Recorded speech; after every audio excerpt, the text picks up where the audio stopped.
range, IQR, and finding outliers. In this section, we'll discuss more measures of spread or dispersion. First is range. Range is the difference between our maximum value in our list and our minimum value in our list. When our list is in order, we can find percentiles.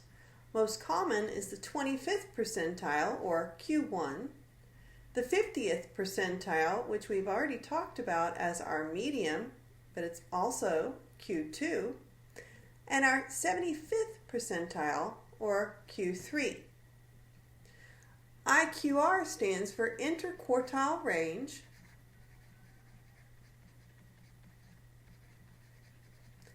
and it's found by subtracting Q1 from Q3.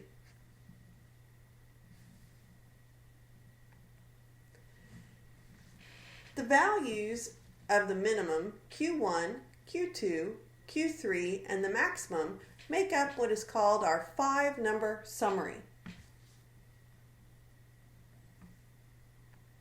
If we're given the 5-number summary, we can quickly find the range, again maximum minus minimum, and the IQR, again Q3 minus Q1. Let's look at some examples. 12 babies spoke for the first time at the following ages given in months. We want to find the Q1, Q2, Q3, the range, and the IQR of the data. This data is already in order, so we can see the minimum value is 8 and the maximum value is 26. So the range is 26 minus 8, which is 18. Now, if we're doing this by hand and we want to find the other values, we can number these 1, 2, 3, 4, 5, 6, 7, 8, 9, 10, 11, and 12. Now, our Q2 is the middle of the list. And recall from the other section that if we have two values in the middle, that we average those two.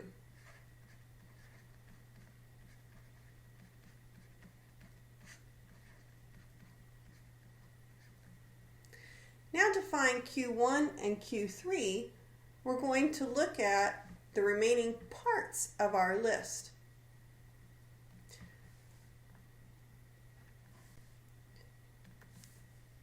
So for Q1, we're going to look at the first half of the list and find its middle.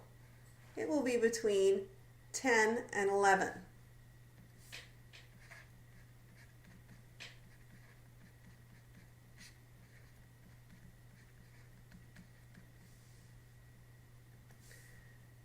For Q3, we're going to look at the second half of the list and find its middle, which will be between 18 and 20.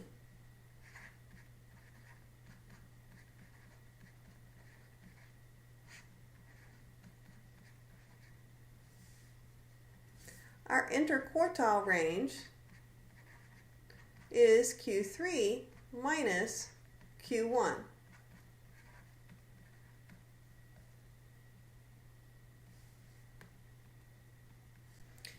To use the TI-84, we enter our list into any of the lists. I chose L1. Then we go Stat, Calculate. Our one variable statistics will indicate that our list is L1.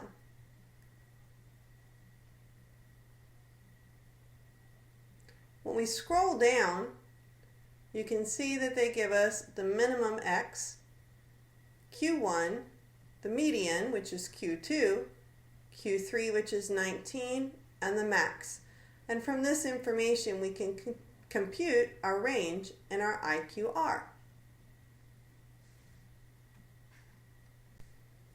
Using our studio, we enter our list using the C command. And our command to see the 5-number summary is 5num. This gives us, again, our min,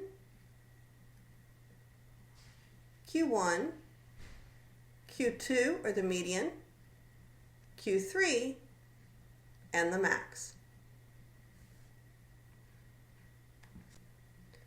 The IQR is used to determine and classify outliers. An outlier is an observation that is distant from the rest of the data. Outliers can occur by chance or be measurement errors, so it's important that we identify them. Any point that falls outside the interval calculated by Q1 minus 1.5 times the IQR and Q3 plus 1.5 times the IQR is considered an outlier. Let's look at an example. So we're going to use our data from example 1 and determine if we have any outliers. So remember, our Q1 in example 1 had the value 10.5. Q3 was 19, and that made our IQR equal to 8.5. So we're going to look for values from 10.5 minus 1.5 times our IQR to 19 plus 1.5 times our IQR. This gives us the interval from negative 2.25 to 31.75. This data has no outliers.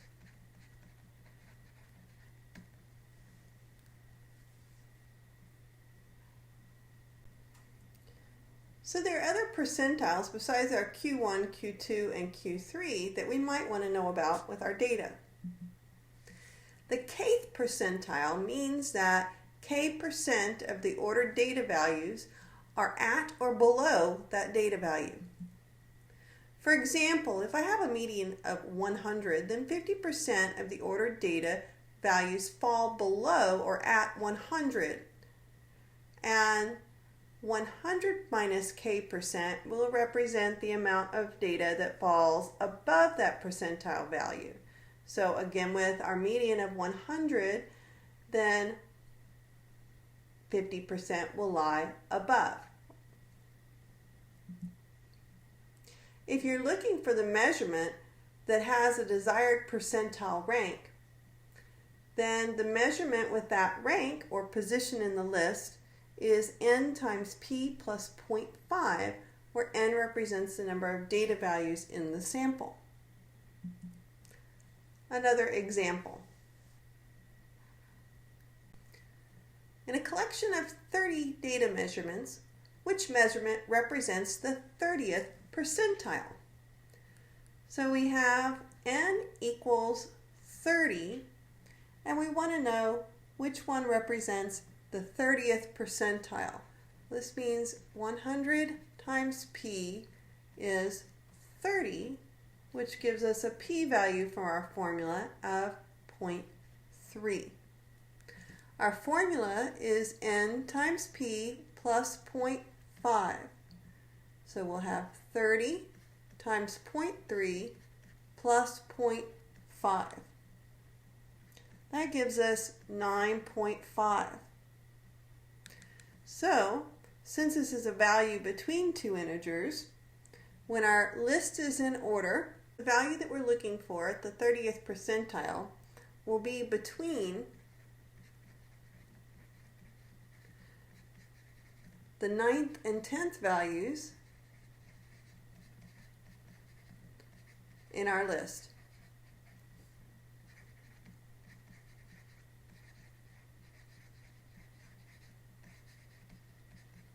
In other words, between x9 and x10 is where the 30th percentile will be.